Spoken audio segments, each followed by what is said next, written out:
I wasn't planning to spend Christmas pretending to be a cowboy's husband in front of his son. Hell, I wasn't even supposed to be in Wyoming. But life has this funny way of flipping the script when you least expect it. It all started with a canceled flight and a bad decision to rent a car instead. My name's Ben, 29, single, live in Chicago, and I work in marketing. I had booked a flight home to spend the holidays with my sister's family in Denver, but after a snowstorm grounded all outbound flights, I found myself stranded in a sleepy airport bar, sipping stale coffee and thinking of just calling it quits and holing up in a hotel. Then this guy at the rental desk said something like, "Highway's clear enough for now if you're willing to drive it." Spoiler, it wasn't. 2 hours into the road trip, the skies opened again. Snow hit hard, visibility dropped to nearly nothing, and just outside a town called Larkspur Ridge, the tires gave out. I skidded off the shoulder, half in a ditch, half in a snowbank. No signal, no clue where I was. I sat in the cold car for a while, cursing myself and the weather, wondering if AAA even operated this far into the middle of nowhere. That's when headlights appeared through the snow. A pickup truck rumbled up, slowed beside my car, and the driver rolled down the window.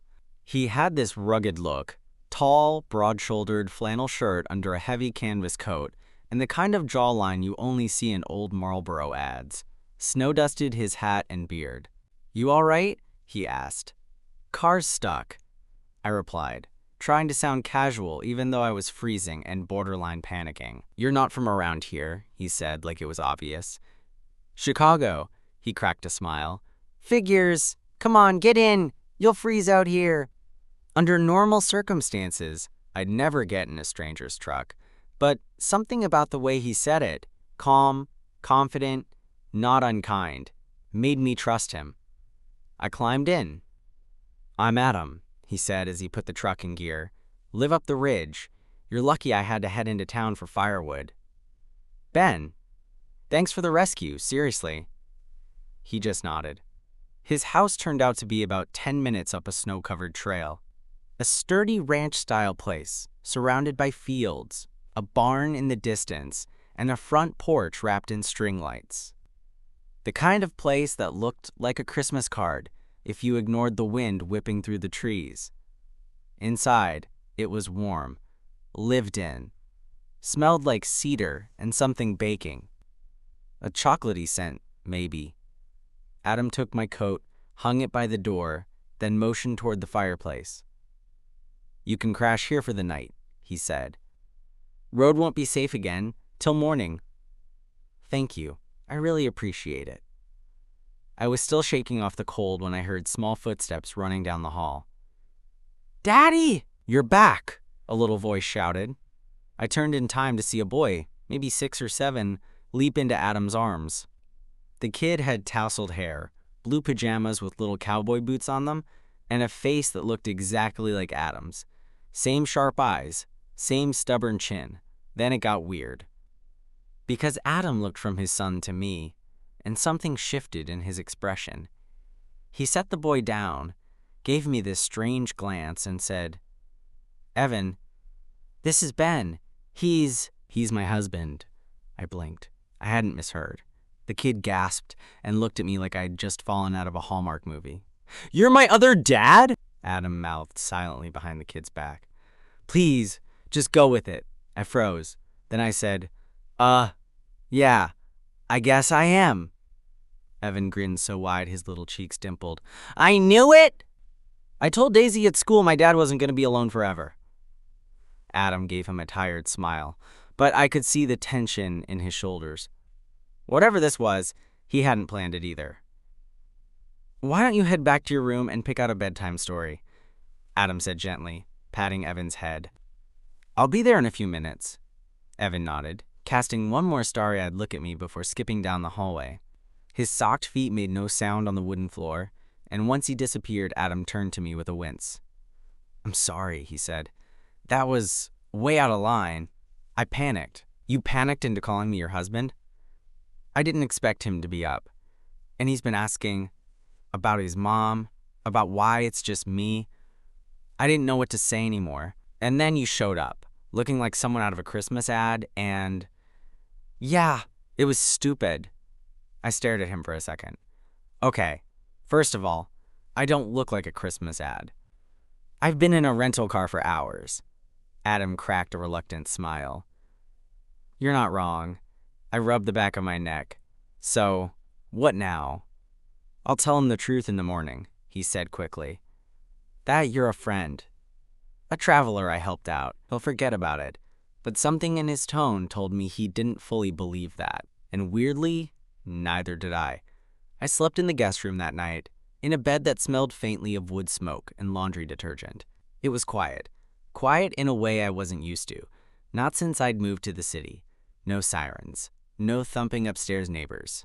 Just the crackle of wind against the windows and the faint howl of coyotes in the distance. The next morning, I woke to the sound of footsteps on the stairs and the smell of pancakes.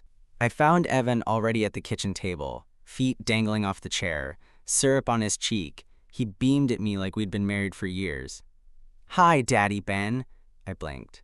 Morning, kiddo. Adam shot me an apologetic glance over the stove. He's, decided you're staying for Christmas. What? I mouthed. He shrugged helplessly. He wouldn't take no for an answer, Evan added cheerfully. We made ornaments yesterday, but Daddy said he didn't want to finish decorating without his husband. I sat down slowly, taking in the fully committed delusion I'd apparently stepped into. Adam handed me a mug of coffee, murmuring under his breath, Just give it a day or two. I'll fix this. But as the morning went on, something strange happened. I started not minding it. We decorated the tree. Evan showed me every ornament like it was a treasure. Adam watched us with this quiet, unreadable look. There were moments, tiny, unexpected ones, where I caught him glancing at me like he didn't totally hate the charade. And then later that day, while Evan was outside chasing the dog in the snow, Adam stood beside me in the doorway and said, He hasn't smiled like that in months. I didn't say anything at first. Then I turned and asked, Do you want me to keep pretending? He looked at me, really looked at me, for the first time since that awkward introduction. I don't want to ask you that, he said quietly. It's not fair. But if I offered? He swallowed, looked out at his son, then back at me. Then I'd be grateful. We didn't talk about it after that. There was no formal agreement, no handshake or awkward contract. But from that moment on, I leaned into it. I wasn't just a stranded traveler anymore. I was Daddy Ben. And weirdly, it came easier than I expected. Evan took me on the grand tour of the ranch the next day. We visited the barn, where he showed off their old horse named Buttermilk. She's a grandma now, but still a lady. And the chicken coop, which he proudly declared his chore zone. He explained their names like he was introducing royalty. That's Nugget, and that's Big Martha, and that's Sir Pex-a-Lot. Adam trailed behind us, hands in his jacket pockets, amused but quiet. Every so often, I'd catch his eyes on me, curious, like he was still trying to figure out what exactly I was doing. I didn't blame him. I was asking myself the same thing. That night, Evan insisted we all watch a Christmas movie together. He squeezed himself between us on the couch with a bowl of popcorn and dozed off halfway through Home Alone. At some point, his head ended up on my lap. I glanced at Adam. He was already watching me, something softer in his gaze now. You're good with him. I like him, I said, brushing a bit of popcorn from Evan's shirt. He's a cool kid. He's been through a lot. I looked at him. You want to talk about it? Adam hesitated. Then he leaned back, running a hand over his face. His mom left 2 years ago. Said the ranch life wasn't what she signed up for. She wanted more. Excitement, I guess. City lights. She took off just before Christmas. Left a note. Jesus. Yeah. We sat in silence for a while. The kind that stretches but doesn't feel uncomfortable. He still asks about her? I asked. Sometimes, Adam said quietly. Mostly when he sees other kids with both parents. Or when the holidays come around. That explained the husband act. That explained a lot, actually. Do you date? I asked before I could stop myself. He looked over at me, surprised. Not really. Hard to meet people around here who understand what I've got going on. I nodded. I get that. You? Nope. Not in a while. Another quiet stretch passed between us, and I couldn't tell if it was awkward or something else. I was hyper-aware of the warmth of Evan's body against mine, the gentle rise and fall of his breathing. The soft light from the fireplace flickered across Adam's face, casting his features in a way that made it hard to look away. "You know," he said eventually, voice low, "you're pretty good at pretending." "Yeah?" I replied, my voice quieter than I meant. "Yeah." There was a flicker in his eyes, something unreadable, but he didn't say anything more. I didn't either. By the third day, it didn't feel like pretending anymore. Not completely. I helped Adam fix a fence that had gotten blown out by the wind. He handed me a pair of gloves that were way too big, and we both laughed when I dropped the hammer 3 times in 5 minutes. Evan stood off to the side, shouting instructions like he was running a construction crew. Later, we chopped firewood behind the barn. Adam worked in steady, practiced swings, fluid, strong. I tried to mimic him and nearly pulled something. He didn't say anything, just smirked and came up behind me to adjust my grip. "Here," he said, one arm over mine, guiding the motion. His breath was warm against my ear, his chest pressed against my back. It was just for a second, but it left me weirdly off-kilter, like the cold air suddenly wasn't cold at all. I caught him watching me more after that. At dinner that night, Evan grilled me about how Adam and I met. Adam looked at me like, "Your move." "Airport?" I said, totally winging it. "His flight got delayed. Mine too. We shared a charger at one of those awful seating pods," Evan gasped. "You fell in love at the airport?" I nodded solemnly. "Over a dead iPhone and a bad sandwich." Adam nearly spit out his water. Evan made us retell the fake story twice before bedtime, and I caught Adam laughing to himself in the kitchen afterward. "You're ridiculous," he said, drying a dish. "You're the one who started it," I reminded him, leaning against the counter. He looked at me for a second, his smile fading just slightly. "Yeah, I guess I did." Something shifted in the air. We stood there for a few beats too long, neither of us moving. The kitchen was quiet, except for the hum of the fridge and the soft creak of the old wood floor. I meant what I said. I told him, "This doesn't feel like pretending anymore." His eyes flicked to mine. "Ben," he said, voice low, "this was never supposed to." He stopped. I waited. But instead of finishing the sentence, he just turned away, setting the last plate in the cupboard. Whatever he was about to say, he wasn't ready to say it. That night, I lay awake in the guest room, listening to the wind push against the window panes. I thought about how easily this whole thing had taken over, how natural it had started to feel, how I'd started craving the sound of Evan's laugh, or the way Adam would sometimes look at me like he was trying not to want something. I was in way deeper than I meant to be, and I had no idea what was going to happen when Christmas ended. On Christmas Eve morning, the sky was a bright, cloudless blue, the snow glittering like powdered sugar across the fields. The world felt peaceful in that way. Only winter mornings in the countryside can. Still, crisp, like it was holding its breath. Evan was already up, wearing a Santa hat crooked over his messy hair, bouncing with excitement. "Only one more sleep till Christmas," he shouted, diving into my lap as I sipped coffee in the living room. "One more sleep," I repeated, ruffling his hair. "And then what? Presents? And hot cocoa, and waffles, and you and Daddy have to kiss under the mistletoe," I blinked. "Wait, what?" He pointed proudly to the ceiling, where, sure enough, a tiny bundle of mistletoe hung above the archway. Adam appeared from the hallway, still in pajama pants and a long-sleeve thermal. He paused, saw Evan's grin, then followed his pointing finger up to the mistletoe. "You've been busy," he said to Evan. "I put it there myself." Adam looked at me, eyebrow raised, waiting for my reaction. I tried to play it cool, but could feel the heat in my face. "I mean, it's tradition, right?" Adam stepped closer. "Not rushed. Just steady." His hand brushed mine as he passed the couch. "I guess we wouldn't want to disappoint the kid," he murmured. We were directly under it now. Evan sat on the floor, giggling behind a throw pillow. Adam leaned in slowly. I thought it would be a joke. A peck. Something quick and silly. But it wasn't. He kissed me.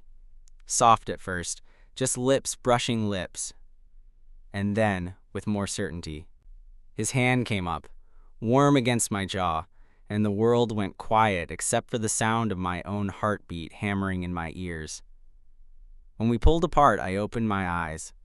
Atoms were still on me, unreadable, but not cold, not uncertain either. We both looked down at Evan, who was clapping like he'd just seen a magic trick. That was awesome! I cleared my throat, stepping back slightly. Happy now? Evan grinned. Very. Adam just chuckled, then turned away to hide the look I didn't quite catch. Later that night, after Evan was asleep and the house had gone still, I found Adam outside on the porch, wrapped in a thick jacket, watching the stars. He didn't look at me as I joined him, just offered me the second cup of coffee he'd made. We stood there in silence for a while, snow crunching softly under the wind.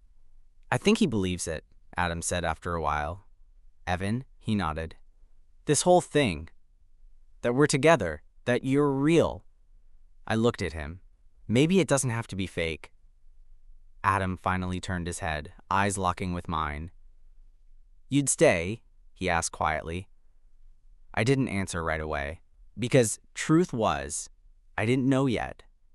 I hadn't thought beyond the next morning, beyond Christmas Day, but the idea of leaving felt heavier now than it should have.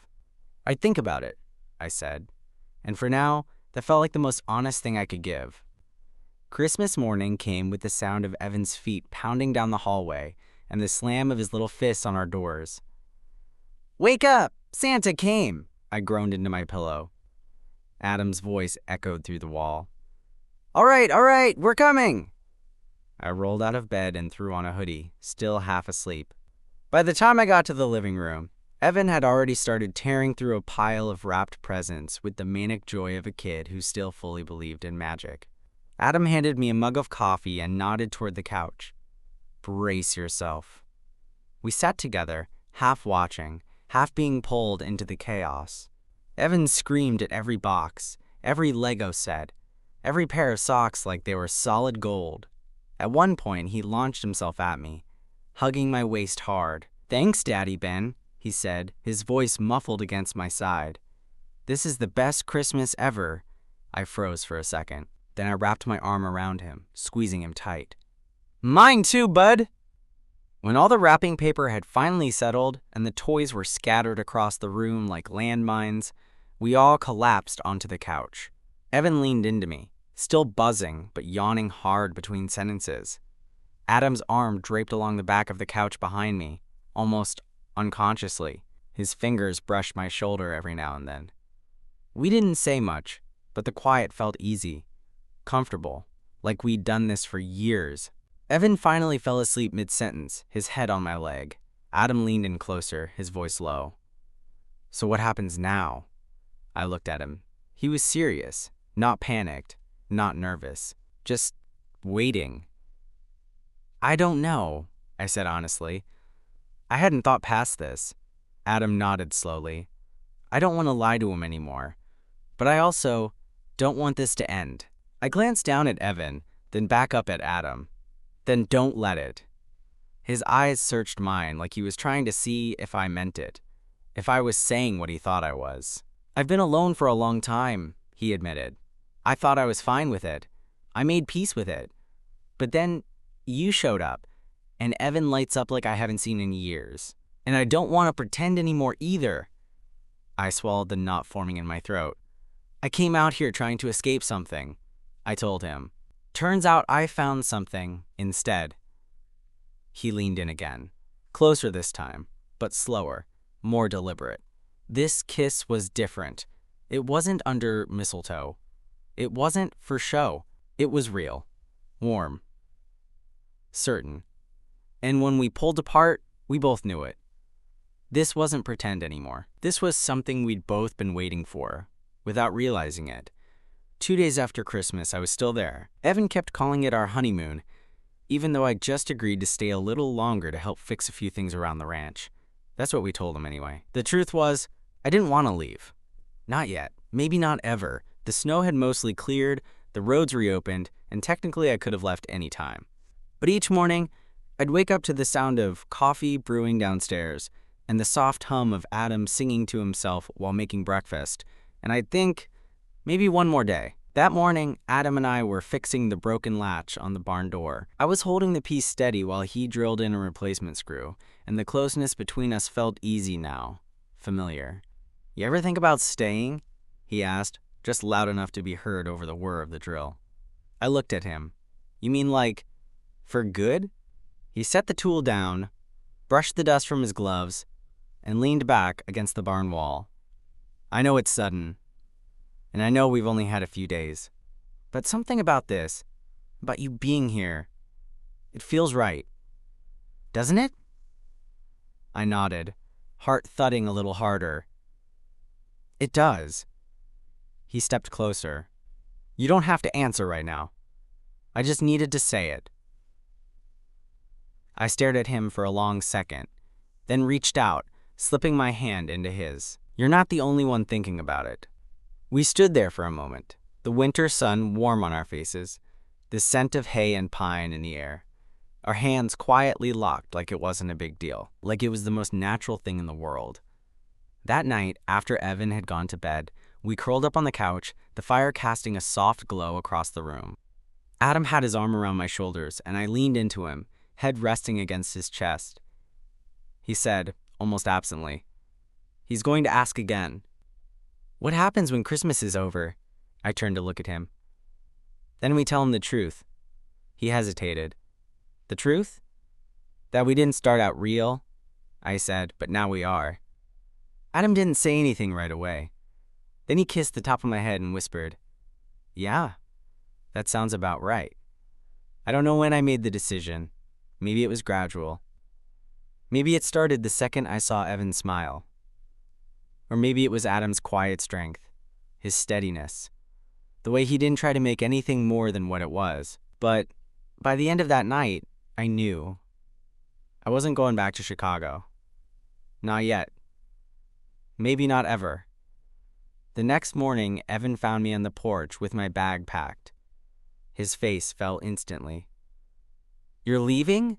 I crouched down so we were eye level. I was. I thought I had to. "But why?" His voice cracked just slightly. I glanced over my shoulder. Adam stood in the doorway, watching quietly. "I came out here thinking this was going to be temporary," I said. That it was just a weird holiday story I'd tell my friends one day. But something changed. Evan's eyes brimmed with confusion and worry. I started to really like this place. Like, a lot. And I started to really like your dad. And you. "You are my other dad," he said fiercely. I smiled. "I want to be." Evan blinked at me. "So you're not going?" I took a breath, stood, and looked at Adam. "No," I said. "Not if you'll have me." Adam didn't say anything. Just walked over, pulled me in, and kissed me in front of his son, without hesitation, without needing to explain anything at all. Evan whooped. "I knew it! I knew you were going to stay." Later that day, I called my sister, told her everything. She cried. Happy tears, thankfully. Told me to send pictures of the ranch and promised I'd always have a couch to crash on when I missed the city. Over the next few weeks, I learned how to muck stalls. I learned how to cook on a wood stove. I learned that Evan talked in his sleep and always kicked off his blankets. I learned that Adam read before bed, always holding the book with one hand and reaching for mine with the other. I learned how it felt to fall asleep next to someone warm and wake up with that same warmth still beside you. One snowy evening in mid-January, Adam handed me a small box after dinner. Inside was a simple key on a worn leather string. "No pressure," he said, "but if you're ready." The guest room's always been optional. I didn't say anything. I just leaned in and kissed him. Hard. Because this wasn't pretend anymore. This was my life now. And it turned out, the cowboy who begged a stranger to be his husband for Christmas, he wasn't asking for a lie. He was asking for a beginning. And we were just getting started.